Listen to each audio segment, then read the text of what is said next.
Bonjour à tous. On entend bien là? Ouais. Bon, super. Merci beaucoup d'être avec nous aujourd'hui. Et merci aussi à nos panélistes qui ont gentiment accepté l'invitation de venir présenter leur projet sur un sujet qui nous passionne et qui est celui de comment se réapproprier la monnaie en temps de crise. En effet, en notre époque, nous ne parlons pas seulement des crises économiques, monétaires, inflationnistes, etc., mais aussi des crises sociales, largement liées aux inégalités sociales, ainsi que d'une crise climatique, écologique et planétaire qui est de plus en plus présente dans nos agendas. À ces crises, il faut ajouter, comme si cela ne suffisait pas, la crise pandémique de la COVID-19 qui a fortement remis en cause notre mode de vie et avec lui notre système économique mondial basé sur un modèle de croissance et de consommation infinie. À ce jour, il reste toutefois difficile de s'attaquer efficacement à ces problèmes mondiaux, principalement parce que l'instrument monétaire, c'est-à-dire la monnaie, et les investissements, qu'il s'agisse d'investissements publics ou privés, n'aboutissent pas à des projets qui pourraient être considérés comme ayant un impact social et environnemental élevé. C'est pourquoi nous avons décidé d'organiser cette table ronde présentant des projets qui proposent des solutions économiques en faveur de la construction d'un futur désirable, qui est le thème central de notre biennale Ecopos.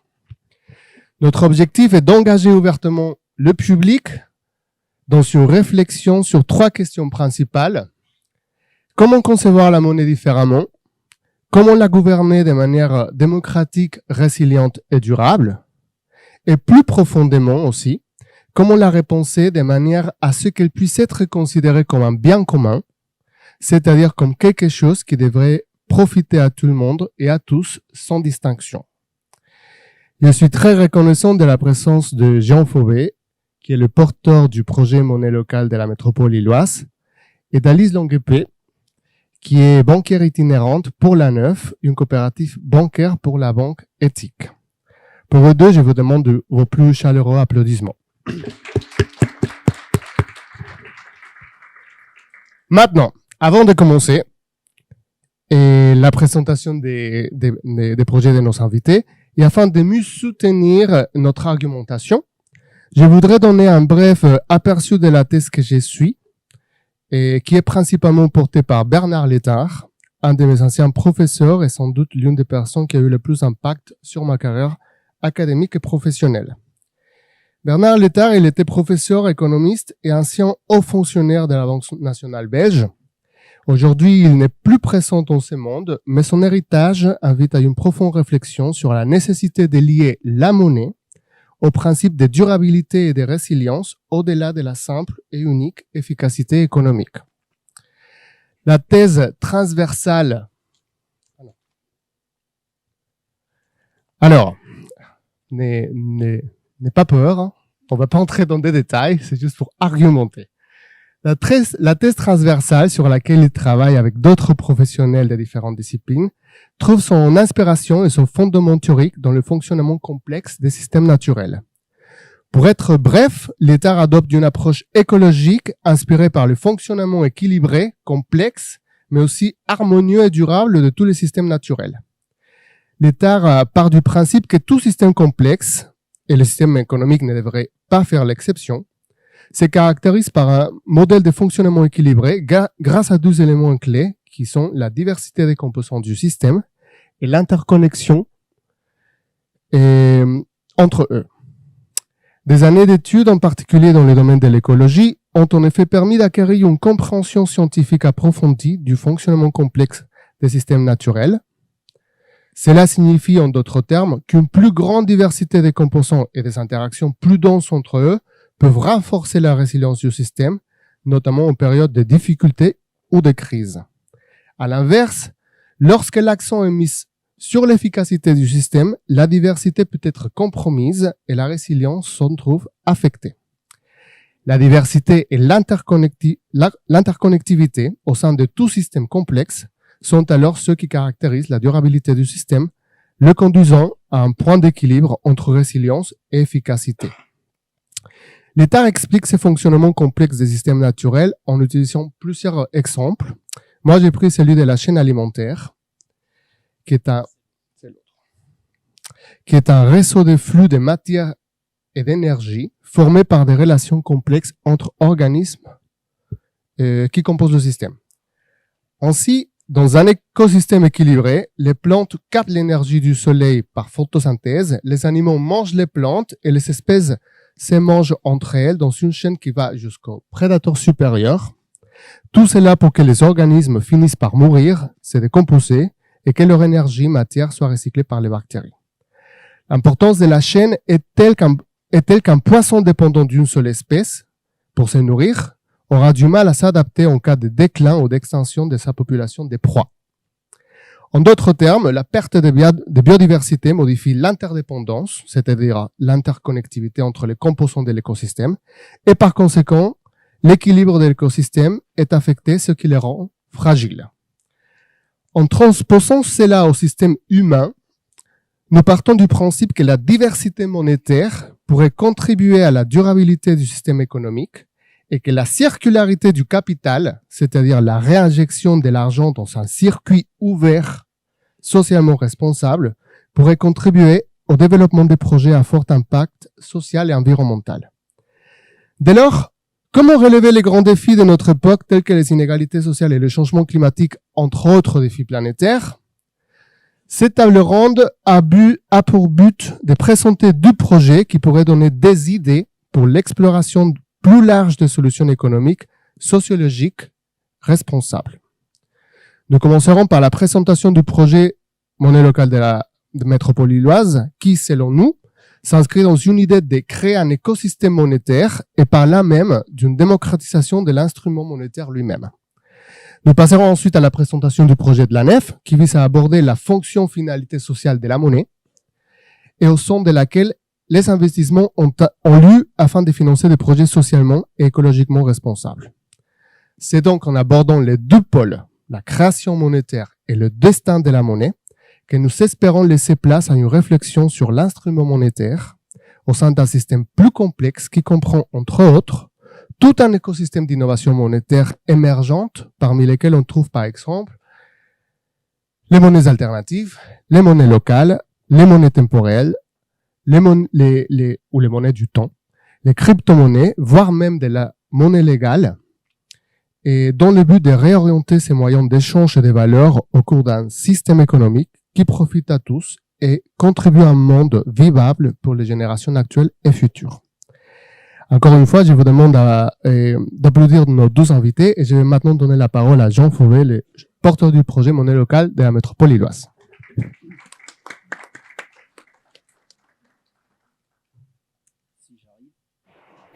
Ça marche? Ça marche, super. Bonjour à tous. Donc, je m'appelle Jean. Je vais d'abord me présenter très rapidement. J'ai travaillé pendant 15 ans à simplifier le paiement. Tout ce qui, je suppose que beaucoup d'entre vous utilisent du paiement biométrique ou du paiement sans contact. Moi, ce que j'ai fait, c'est par exemple, ça vous permettait aussi de payer votre plein d'essence sans même que vous ayez à sortir votre carte. Donc, simplifier le paiement. Après, c'est dans un contexte de, on va dire, de consommation, voire de surconsommation. Et il y a 2 ans, je me suis dit, comment je pourrais mettre à disposition de la société du bien commun mes compétences en simplifiant, pour simplifier le paiement, mais pas dans le cadre de la surconsommation. En fait, comment on peut passer d'acheter plus à acheter mieux? Voilà, pour résumer. Merci Louis pour ton invitation. Alors, je vais juste commencer par vous poser une question. C'est quoi la monnaie?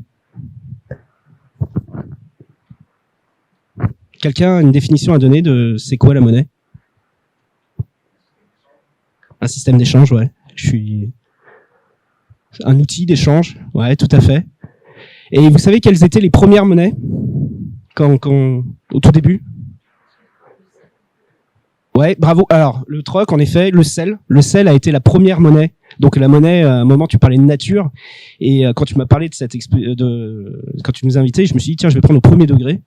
Et en effet, la monnaie, au début, c'était vraiment la nature, c'était du sel. Puis ensuite, c'est devenu de l'or. Parce que, franchement, le sel, c'était compliqué à transporter. Puis, ça n'avait pas forcément la même valeur pour tout le monde. D'ailleurs, le sel, pour info, au début, c'était utilisé par les Romains, par les soldats romains, pour payer en fait l'armée. les soldats, et ça a été francisé en sol, et c'est devenu après solde, et c'est devenu aussi le mot soldat. Bon, j'ai découvert ça récemment, je trouvais que c'était assez marrant comme anecdote. Où est-ce que je voulais en venir? Ouais, donc en effet, donc c'est devenu de l'or, et au bout d'un moment, la monnaie, en fait, ils ont dit donc c'est de l'or, et puis après ils se sont dit l'or c'est quand même compliqué, il faut à transporter, donc ils ont décidé de se dire, eh bien on va le rendre de manière, on va créer le billet, quoi. En fait, la monnaie est devenue représentative. Elle est partie, c'est passé de monnaie marchande à monnaie représentative. Et après, ils se sont dit, les gens se sont dit, bon, la monnaie, c'est bien sympa de l'associer à de l'or, mais finalement, dans les années 70, donc c'est relativement récent, hein, ils se sont dit, bah, la monnaie, on va plus l'associer à quelque chose de physique, on va l'associer à la notion de marché. Alors, ma deuxième question, maintenant, est-ce que vous savez comment est créée la monnaie? Comment on crée de la monnaie? D'où ça vient, la monnaie? Ça, c'est la monnaie centrale. Mais la monnaie que tu utilises, toi? Ça, c'est de la monnaie fiduciaire. Mais comment tu crées la monnaie fiduciaire? D'où ça vient? Est-ce que vous savez d'où ça vient, la monnaie? Un truc qu'on utilise tout. Vas-y. Comment? Alors, la planche à billets, oui. Mais derrière, en fait, quand tu crées trop de billets, ça dévalue la monnaie, en effet. Mais en fait, derrière, en fait, la monnaie, elle est créée par le crédit. En fait, la banque centrale dont tu as parlé, elle donne des licences à des banques commerciales, donc la BNP, la SOG, la NEF, de créer de la monnaie. Et en fait, elle te donne, donc elle crée ex nihilo de la monnaie à chaque fois qu'elle t'accorde un crédit. Ok. Pourquoi j'en arrive là? C'est qu'on voit que le contrôle de la monnaie, finalement, maintenant, il est contrôlé ou par la banque centrale ou par les banques. Et que banques centrales et banques n'ont pas forcément au cœur de leurs préoccupations le bien commun, elles n'ont pas au cœur de leurs préoccupations les enjeux environnementaux, elles n'ont pas au cœur de leurs préoccupations finalement le côté sociétal. C'est plutôt des aspects purement économiques, même si certaines changent, mais c'est vraiment très lent. Donc c'est suite à ça qu'on voit que la monnaie elle a perdu un petit peu son contrôle. Je suis peut-être un peu long là, non? J'ai pris combien de temps là? J'ai pris déjà 5 minutes, non? Bon, bon. On va remettre ça ensuite dans le contexte plus global de surfinanciarisation et de surmondialisation. On est dans ce contexte où où les flux monétaires, les flux d'investissement, donc la monnaie, vont globalement vers les entreprises financières. Le PIB mondial, c'est 90 000 milliards de dollars. La somme des actifs financiers, c'est 400 000 milliards de dollars. Et cette différence, qui est d'à peu près 4 des brouettes, elle s'accentue. Donc, les flux financiers, l'investissement va de plus en plus vers les sociétés financières. Et donc pas vers l'économie réelle. Et donc, c'est pour ça qu'est apparu, et ça c'est assez récent, hein, ça date grosso modo de la crise de 29. Et parallèlement, l'économie se globalise. Alors ce qui était génial, parce que tu disais à un moment que c'est les échanges, et moi je rajouterais que les échanges, le système d'échange, c'est aussi la paix, parce que c'est parce qu'on échange qu'on est dans un monde pacifié. Le problème, c'est qu'on on déséquilibre le système. On a des chaînes d'approvisionnement qui se rallongent, et donc ça finit par perdre du sens. Et donc en 1920, notre système crée de plus en plus de crises. Tu as parlé des crises au début, et en fait les crises se multiplient. Et les crises financières qui restaient normalement dans le côté financier ont tendance, parce que l'économie est surfinanciarisée, à maintenant débarquer dans l'économie réelle. La crise de 2008, c'est vraiment typiquement ça. Ou ce qui est en train de se passer en Angleterre très récemment, où une crise financière est en train de déboucher sur l'économie réelle. Et à partir de ça, depuis donc on va dire une centaine d'années, sont apparues des monnaies qui se sont dit tiens, on va recréer des circuits monétaires qui soient plus ancrés dans le réel, sur lesquels on va plus se maîtriser. Il existe donc pour ça des monnaies locales citoyennes, et il existe aussi pour ça des monnaies locales interentreprises. Alors donc après ce petit cours de théorie, maintenant je vais vous parler de pratique. 2008, crise des subprimes, Italie, la Sardaigne. Donc c'est la crise. Les banques coupent directement tous les flux financiers.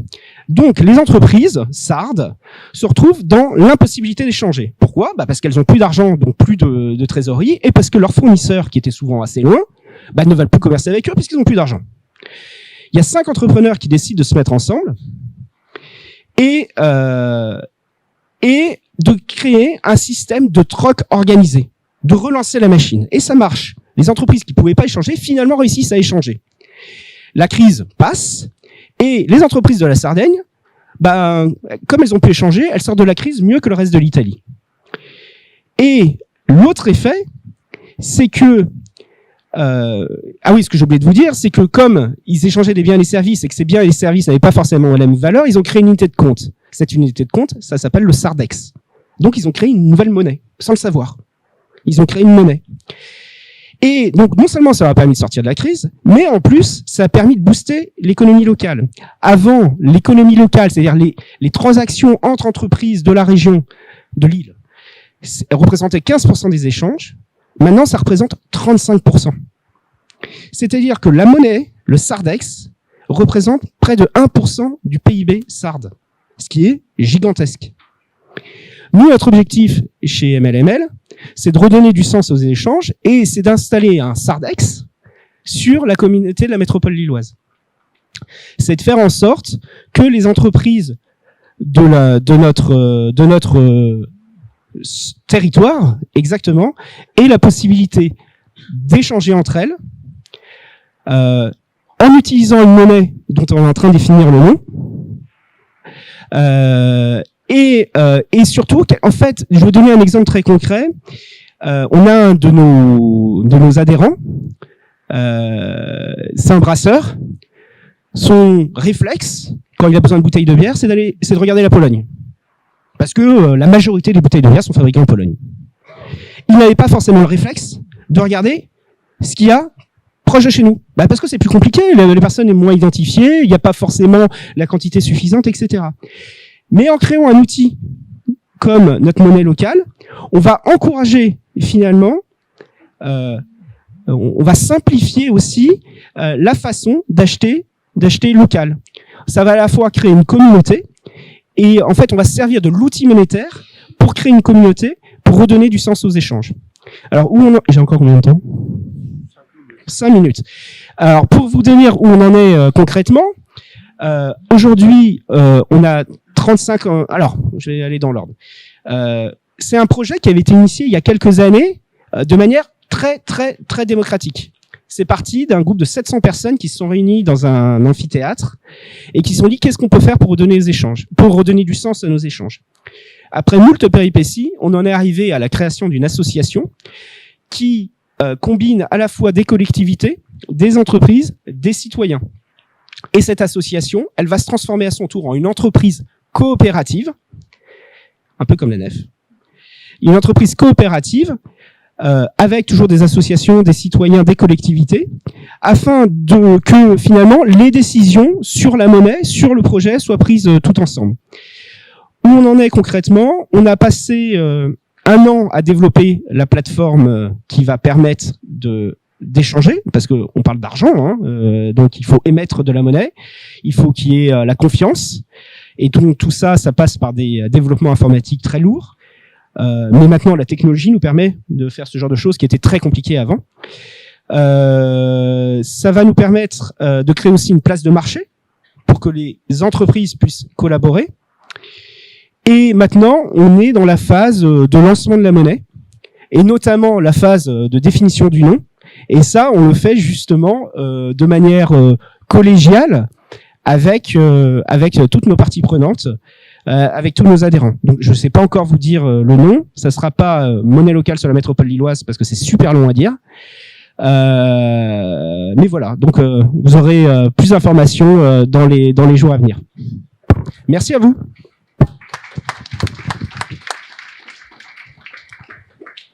Avant de passer aux questions du public, je voudrais également donner la parole à Alice Donguepé, banquière itinérante de la Nef, une banque coopérative pour la banque éthique. Bonjour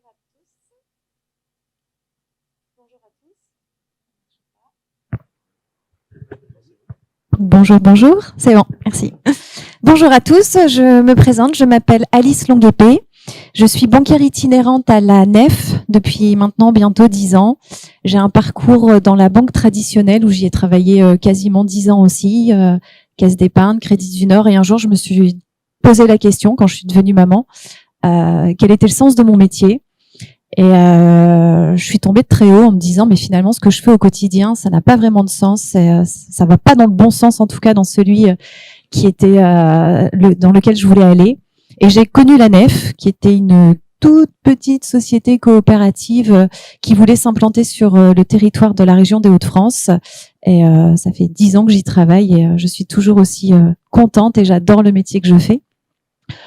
Est-ce que certains d'entre vous connaissent la Nef ? Si vous pouvez lever la main pour que je me rende compte un petit peu. Pas mal, quand même, pas mal. Que veut dire la Nef, NEF ? Est-ce qu'il y en a qui le savent ? Nouvelle économie fraternelle. Donc, on essaye en fait... la Nef, c'est une coopérative de finances solidaires qui a été créée il y a plus de 40 ans.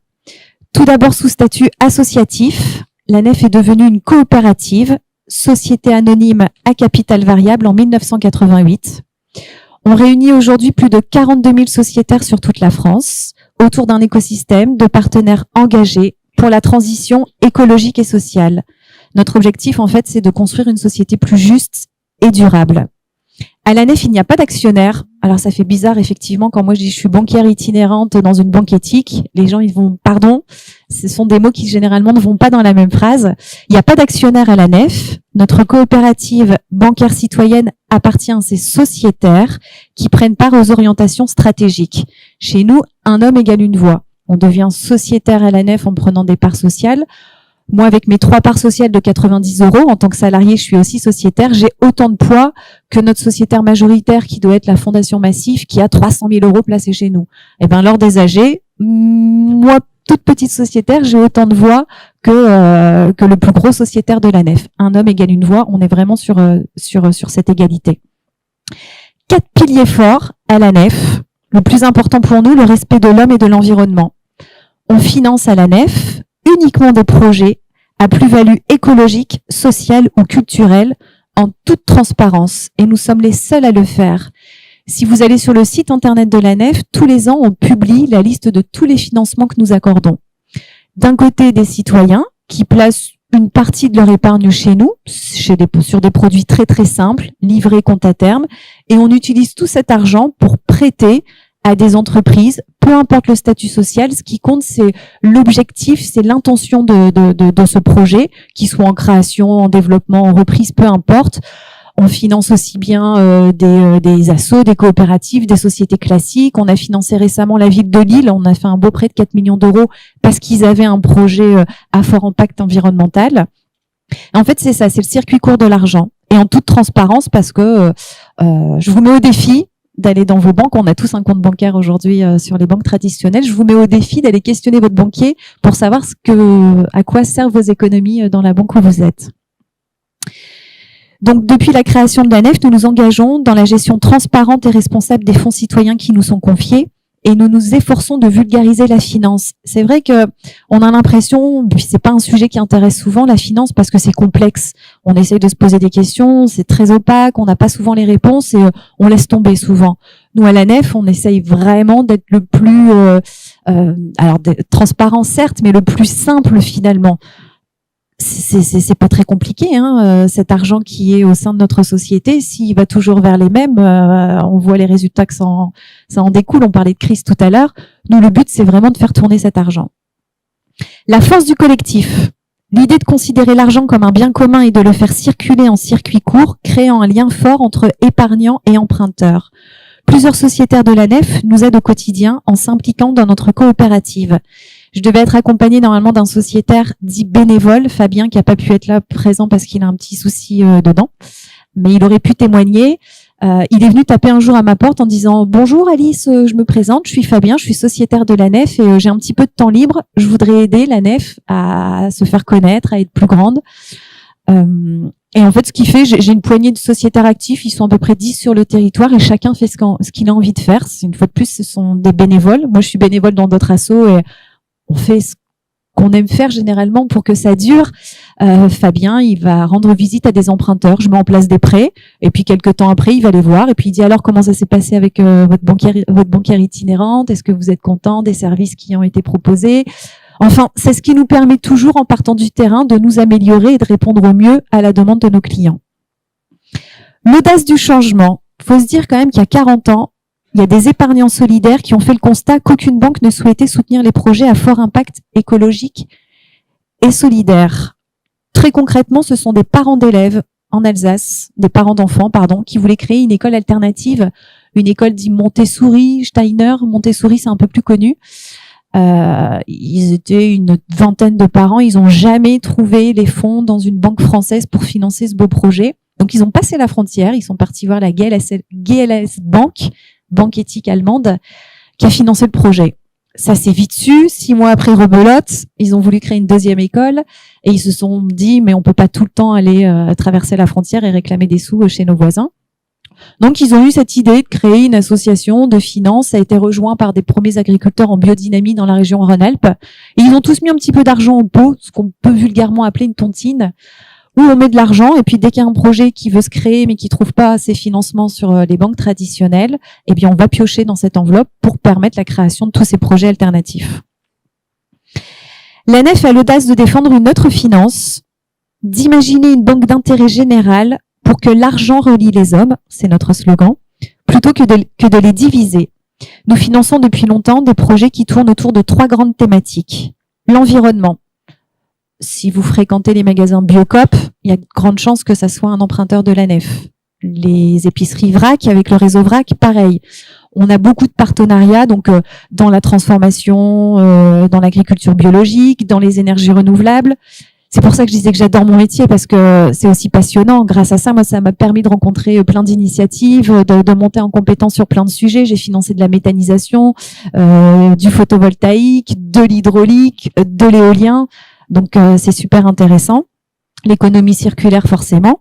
Donc, l'environnement, le social. On va financer des associations, des coopératives, le monde du handicap, les personnes âgées, de la petite enfance. Et le 3e volet, c'est la culture. Je vais vous donner quelques chiffres qui seront peut-être un peu parlants. L'ANEF, aujourd'hui, c'est 80 000 clients, 80 000 sociétaires sur toute la France. 80 000 clients, pardon. 42 000 sociétaires, dont 200 sociétaires bénévoles. 112 salariés. On est 2 pour la région des Hauts-de-France, moi et ma collègue Mathilde. 886 millions d'épargne, donc de citoyens qui sont venus verser leur épargne chez nous. 571 millions d'euros prêtés, notre encours de prêt aujourd'hui, et 50 millions d'euros de capital. Donc, on est une goutte d'eau dans l'océan de la finance, forcément, puisque c'est ridicule ces montants par rapport à toutes les banques, mais on a tellement d'autres richesses créées autour de nous. L'Oxfam, c'est un institut qui publie tous les ans des sondages, des recherches, etc. et qui, tous les ans, classe les banques en fonction de leur bilan carbone. Malheureusement, BNP en première tête de la plus mauvaise élève, Société Générale, Crédit Agricole, groupe BPCE.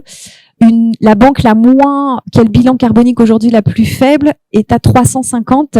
L'ANEF se positionne à 112. Donc, on est bien en dessous de ce que font malheureusement les banques. Je vous posais la question tout à l'heure, que font les banques avec votre épargne? Ben, ils les investissent dans des projets qui sont pas du tout bons pour le climat, pas du tout bons pour notre vie sociale au quotidien. Donc, le fait de faire le choix de l'ANEF, ça permet effectivement de changer un peu de vision sur la banque. Je vais finir par notre actualité, puisqu'on en est très très fiers. Ça fait 40 ans que l'ANEF peut exister en tant que société coopérative de finances solidaires grâce au crédit coopératif, qui est déjà un petit peu plus connu que l'ANEF. Parce qu'on est trop petit à l'ANEF pour la réglementation bancaire française pour être une banque à part entière. Donc, on avait besoin d'un mari, d'un parrain pour nous tenir la main et pour nous prêter son agrément bancaire. Les relations se dégradent depuis 4-5 ans parce que l'ANEF étant une banque éthique, on garde toujours cette éthique. et que malheureusement le Crédit Coopératif a rejoint le groupe BPCE, Banque Populaire Caisse d'Épargne, avec un actionnaire principal qui est Natixis. Un actionnaire comme Natixis, il veut quoi? Du pognon.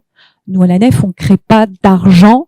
On est tout juste à l'équilibre, voire même un petit peu en négatif. On paye les salaires, on paye les charges et point barre. On n'essaye pas de s'enrichir. De toute façon, la part sociale n'est pas encore rémunérée aujourd'hui à la Nef.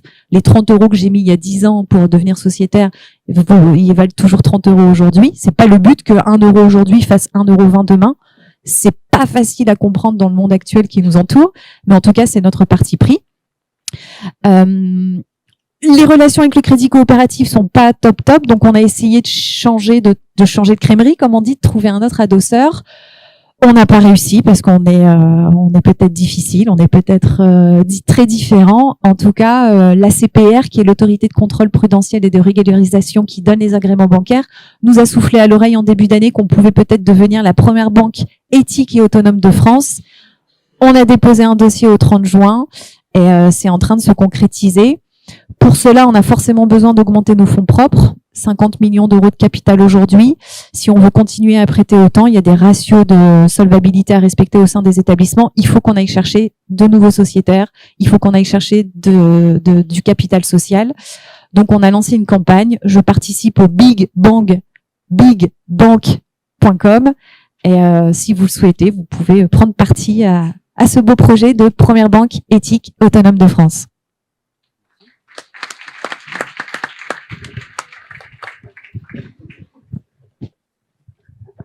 Un grand merci à Alice pour sa présentation. Et maintenant, il est temps de vous écouter. Réactions, commentaires, critiques constructives. Tout est bienvenu pour ce moment de réflexion collective. On vous donne la parole. Il y a Clément là qui a le microphone. Alors, merci à vous trois. J'ai une petite question à savoir, vous disiez Alice que vous étiez la seule banque à investir dans des projets éthiques, des projets de transition, mais à ma connaissance, il y en a d'autres à l'étranger, Triodos ou Vancity au Canada. Alors quelle est la différence entre la Nef et ces autres banques? Et puis, est-ce que le modèle, justement, qu'elles ont et dont vous parliez, là, du modèle en évolution de la Nef, est-ce que c'est une inspiration pour vous? Très bonne remarque, c'est vrai. On a des homologues, des copains, on n'est pas concurrents, on a des copains d'autres banques éthiques qui existent dans les autres pays européens, Triodos aux Pays-Bas, en Belgique, GLSL Bank en Allemagne, Banca Etica en Italie. D'ailleurs, on leur a piqué le nom de banquière itinérante, qui est ma mission. Vous avez raison, mais en France, ça n'existe pas. Et c'est ça qui est quand même assez aberrant, c'est de se dire ça existe un peu partout en Europe parce que la réglementation bancaire est plus souple dans ces autres pays. En France, elle est plus stricte. Tant mieux pour nous, épargnants, parce que ça nous évite, lors des crises comme on a eu en 2008, d'être moins concernés en tant qu'épargnants de nos établissements bancaires.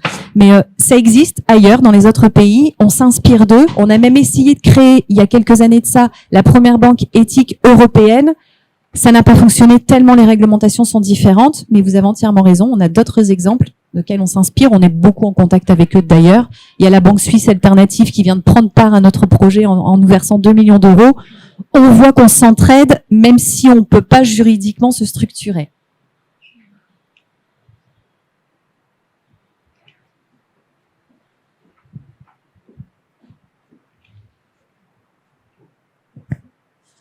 Moi, du coup, j'ai une question pour vous aussi. Ok, là, on m'entend? Ok. Et juste pour savoir, c'est quel projet que vous avez financé au sein de la métropole lilloise avec la Nef? Alors, qu'est-ce que je peux vous citer que vous connaissez? Peut-être des bars, des cafés citoyens, la Moulinette. Vous connaissez la Moulinette? Vous connaissez les Sarrasins? Le café citoyen de Lille, le Polder à LM, ça c'est pour les cafés un peu citoyens. Vous êtes tous de la région lilloise? Ok. Des brasseurs bio-artisanaux, il y a le Singe Savant sur l'île, il y a au Tandem au nord de l'île, il y a la Hub au Puy Urban Brew à Roubaix, des magasins Biocop, le magasin Biocop rue de Molinel à Lille, des petites épiceries vrac. Voilà pour les projets où vous êtes censé plutôt les connaître parce qu'ils ont une visibilité du grand public. Sinon, s'il y en a qui passent de temps en temps leur week-end au Touquet ou sur la côte, quand on va vers le Touquet en partant de Lille, il y a tout un parc d'éoliens. La nef a financé un tiers d'une des 20 éoliennes, enfin un parc de 20 éoliennes. Il y en a une où on a été dessus pour un tiers du montant, tellement ce sont des budgets importants. Mais voilà, en gros, si ça vous intéresse d'en savoir plus, vous allez sur le site de la nef et vous cliquez département 59, tous les projets qu'on a pu financer depuis 4-5 ans. On publie tous les projets tous les 4-5 ans. Moi, j'ai une question. Vous parlez chacun de votre histoire, mais aujourd'hui, est-ce qu'il y a des synergies aujourd'hui si on prend le projet de la nef et la monnaie locale métropole lilloise? La nef est un partenaire privilégié des monnaies locales partout en France. À Lille, on se connaît avec Jean, forcément. Je vais lui faire une demande de crédit en direct. Mais oui, en fait, faut savoir que déjà on a un statut. On a aussi un statut coopératif. Vous m'entendez là? Ouais. Il y a un statut coopératif et donc il y a un endroit à Lille qui est le lieu privilégié des sociétés coopératives qui s'appelle la maison Stéphane Hessel, où on trouve notamment la nef, on trouve Enercop qui est un fournisseur d'énergie, on trouve l'Urscop qui est l'entité juridique qui accompagne les coopératives. Donc on a aussi ce lieu en commun et nous aussi on a notre siège social. Voilà. Donc oui, il y a des synergies et je pense qu'elles iront encore beaucoup plus loin parce que c'est la première fois qu'on fait une conférence ensemble et je pense que ça a pas mal de sens, quoi.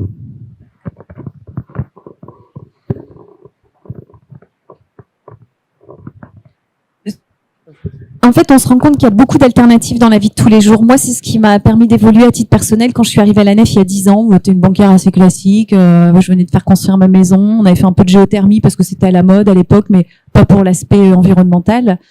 Et en fait, c'est génial parce que dans tous les volets de notre aspect du quotidien, la mobilité, la santé, l'éducation, notre façon de consommer, dans tous les volets, il y a une alternative à ce que la société nous impose.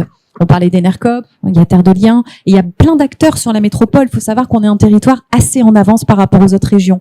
Comme la nef, c'est national, j'ai plein d'homologues dans toutes les villes de France. À chaque fois, la région des Hauts-de-France, elle est mise en avant sur plein de sujets.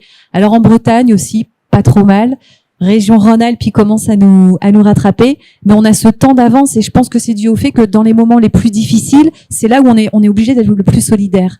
Et vous savez comme moi que le territoire a vécu des années un peu difficiles sur son industrie, les gens étaient au chômage. Quand il y a de la pauvreté, il y a de la solidarité et c'est ça qui crée des beaux projets collectifs et citoyens qui, à mon sens, améliorent le monde de demain. Je voudrais savoir quels critères vous retenez pour financer un projet. Quel est le but de ce projet? Ce ne sont pas vraiment des critères, on n'a pas de cases. C'est vraiment à l'instinct. Moi, je rencontre un porteur de projet. Il y a des projets évidents qui font du bien à l'homme ou à la planète, c'est évident, c'est ancré. Il y a des projets un petit peu moins. Je vous donne un exemple, un cabinet d'expertise comptable sur Villeneuve-d'Ascq, statut classique. Qu'est-ce que la nef avait à financer ce cabinet d'experts comptables? Sauf que ce cabinet se pose des bonnes questions, gouvernance partagée, un petit jardin potager autour des bureaux pour ses salariés. Ils étaient en train de créer un outil pour analyser l'extra financier de l'entreprise, voir quel était son bilan carbone, etc. Donc c'est plus un ressenti en fait avec le porteur de projet. Et j'ai pas la science infuse. Quand je ne sais pas, quand j'ai un doute, quand j'hésite, j'interroge mes sociétaires. Je parlais tout à l'heure de la dizaine de bénévoles qui gravitaient autour de moi. Je les réunis et puis je leur expose le projet et je leur dis est-ce que vous pensez que votre épargne peut aller au service de cette entreprise? Donc c'est assez simple en fait. Mais c'est pas une grille de critères comme on peut retrouver dans certaines entreprises ou autres.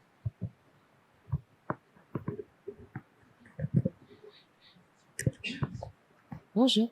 Alors moi j'avais une question parce que ce soit les monnaies locales ou bien le projet de la nef, vous pouvez apporter, on va dire, votre impact.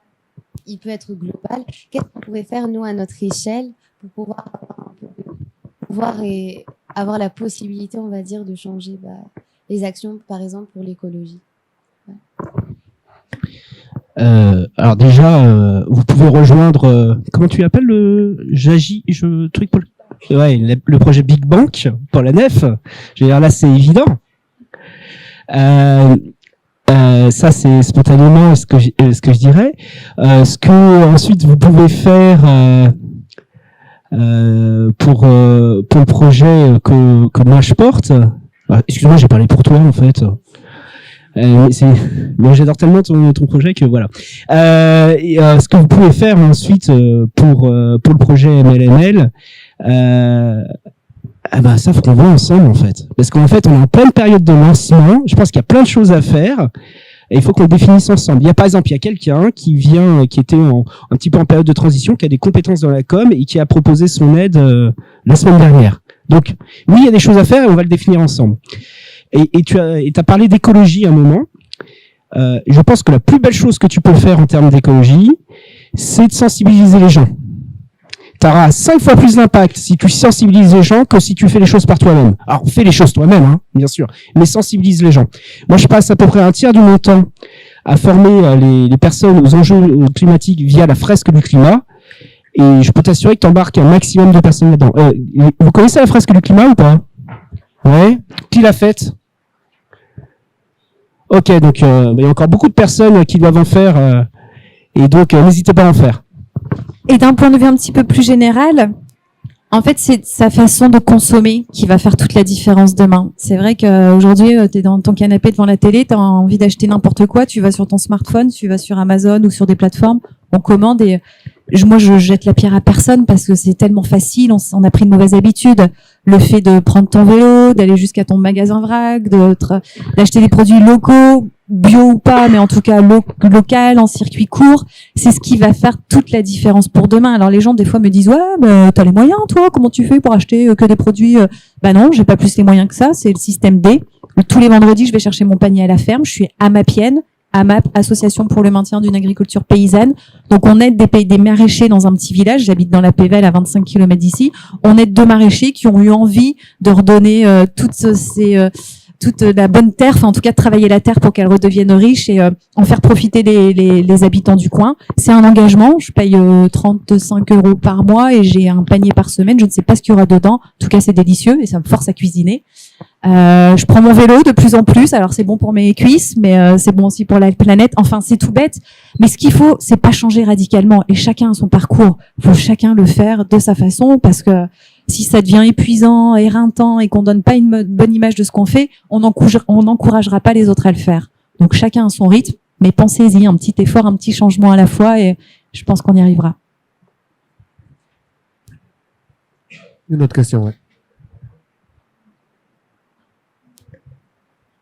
Est-ce que, en tant que particulier ou en tant que privé, on peut se sentir concerné par le NEF et seulement pour les plus gros acteurs?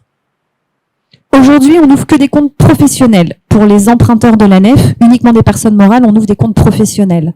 Avec ce projet d'être la première banque éthique de France, on a cette volonté, c'est aussi pour ça qu'on veut le devenir, d'être aussi une banque de particuliers. Aujourd'hui, un particulier, il peut prendre des parts sociales, ouvrir un livret ou un compte à terme. Point barre. Ce qui est déjà pas mal. Et demain, si on arrive à obtenir cet agrément et si on arrive au bout de notre projet, on pourra ouvrir des comptes particuliers pour tous les citoyens engagés. Moi, j'ai peut-être une question. Jean, tu nous as parlé du projet de monnaie locale de la métropole lilloise et tu nous as parlé d'une monnaie interentreprise.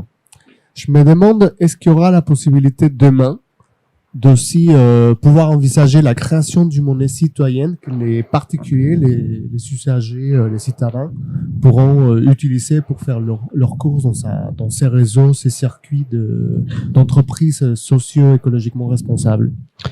Oui, mais on a bien prévu. En fait, on fait les choses, on va dire, par étapes.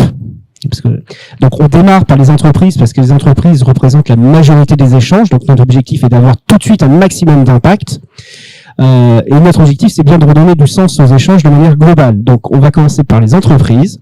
Puis ensuite, une fois qu'on aura un nombre d'entreprises suffisamment important, on va aller aux salariés.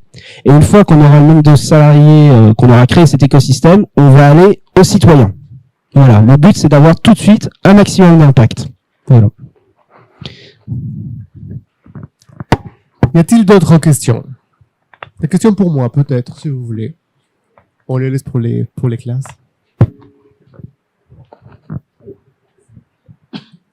Moi, j'aimerais bien savoir si vous pensez qu'au long terme, c'est possible que la majorité des banques soient éthiques ou c'est vraiment pas possible? C'est une question qu'on se pose tous. Moi, j'ai envie de te répondre oui. Je sais pas si vous connaissez Julien Vidal. C'est un auteur journaliste qui écrit un livre, ça commence par moi. Et depuis 1 an et demi, il a créé les 2030 glorieuses. C'est-à-dire, on se projette en 2030 de façon totalement utopiste. Et il m'avait interviewé, il m'avait posé la question, comment tu te vois en 2030, quel job tu feras? Bah déjà, je travaillerai que 4 jours par semaine parce que le 5e jour, il sera consacré à décarboner et à débétoniser la ville, sinon on est tous morts demain. Alors c'est utopiste, en même temps un peu alarmant, mais ça permet de tirer la caricature. Et je disais, moi je serai toujours à la nef, mais je reclasserai tous les banquiers finalement parce qu'il n'existera plus d'autres banques à part la nef, puisqu'elles seront pas éthiques les autres banques, et je reclasserai tous ces petits malheureux banquiers qui devront travailler avec nous pour répondre à la demande. Donc j'ai envie de te répondre oui, j'espère qu'un jour toutes les banques seront éthiques, et tant mieux. On m'a déjà aussi posé la question, ça te fait pas peur la concurrence, les pubs du Crédit Agricole ou du Crédit Mutuel qui se revendiquent banque de sociétaires, etc. Mais tant mieux, si ces grandes banques, elles prennent un tout petit peu exemple sur la nef, si on peut influencer, nous, les gros mastodontes, à changer un petit peu, même si c'est du greenwashing pour la plupart du temps, le pari est gagné. Si demain la nef n'existe plus parce que toutes les banques se sont mis à faire de la vraie finance solidaire et éthique, pari gagné. Il existe d'autres façons aussi à un niveau un peu moindre. C'est vrai que j'ai pas parlé des copains de la finance solidaire. On s'est structuré sous forme de pôle de la finance solidaire avec la nef. Les cigales, est-ce que vous connaissez les cigales? Les petits clubs d'investisseurs. Je suis cigalière, j'ai créé ça avec quelques potes. Tous les mois, on met un peu de sous sur un compte, entre 10 et 15 euros pour vous dire. Quand on a un petit peu de sous, on va avoir un projet et on dit, est-ce que vous voulez qu'on vous aide à vous créer? Alors on met 2-3 000 euros en capital, c'est pas énorme, mais pendant 5 ans, on est des parrains, des représentants, des ambassadeurs de ces projets. Il y a une crèche coopérative pas très loin de mon bureau où on a fait ça. Donc là, c'est votre épargne qui est mise directement au service d'un projet que vous choisissez, que vous accompagnez pendant 5 ans. Et il y existe aussi Autonomie et Solidarité, qui est une grosse cigale. Ça fonctionne un peu comme la nef, c'est uniquement sur le territoire des Hauts-de-France, mais au lieu que l'argent soit converti en prêt, l'argent est converti en capital au sein des sociétés. Si ça vous intéresse, Autonomie et Solidarité et les clubs cigales. Au-delà des questions, peut-être des commentaires, une réflexion que vous voulez faire. Je me permets de demander, non? Tu voudrais donner ton témoignage? Non, ça va? Bon, je me permets de demander toujours, sinon. Et enfin, s'il y a plus de questions ou des commentaires, je laisse la porte un peu verte pour... Non? Bon, du coup, je pense qu'on peut commencer à conclure. Et déjà, merci beaucoup d'avoir accepté l'invitation, d'avoir présenté vos projets.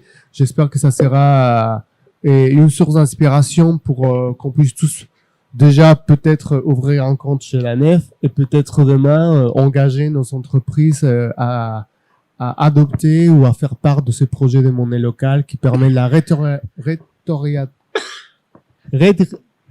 suis pas français, du coup j'ai du mal à réterritorialisation. Non, mais c'est un mot compliqué quand même. Hein. Des échanges, de la monnaie, de la production, de la consommation, et ensuite aussi de pouvoir conduire cette circularité de l'argent et dans un circuit qu'on pourrait considérer comme socialement responsable. On peut pas tout changer, mais on peut commencer par des actions individuelles qui à moyen long terme pourront influencer, comme tu le sais bien Alice, d'autres qui pourront servir de source d'inspiration pour d'autres personnes, pour reconduire aussi et leur manière d'investir, d'épargner et de faire circuler leur pouvoir d'achat au sein de notre territoire, de nos commerçants, nos artisans, etc. S'il vous plaît, ouais.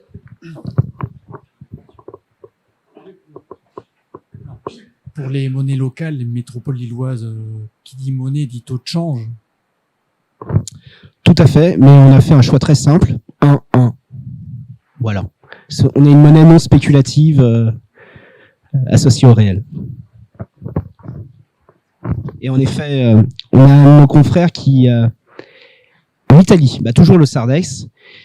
On rencontre beaucoup de personnes qui disent « Ah, vous êtes une crypto, je veux investir ». Et en fait, on a fait un choix maintenant. On dit « Nous ne sommes pas une crypto, nous ne sommes pas le Bitcoin ». C'est la façon peut-être la plus simple de définir ce qu'on est. On est ancré dans le réel, on n'est surtout pas une monnaie spéculative.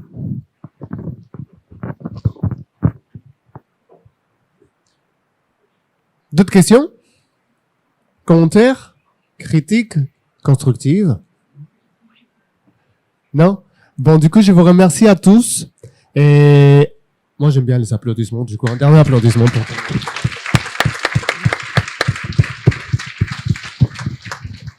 Et bon, merci de votre attention et au plaisir de vous revoir bientôt. Et engagez-vous avec des projets comme ceux de nos invités aujourd'hui. Merci beaucoup. Merci à vous.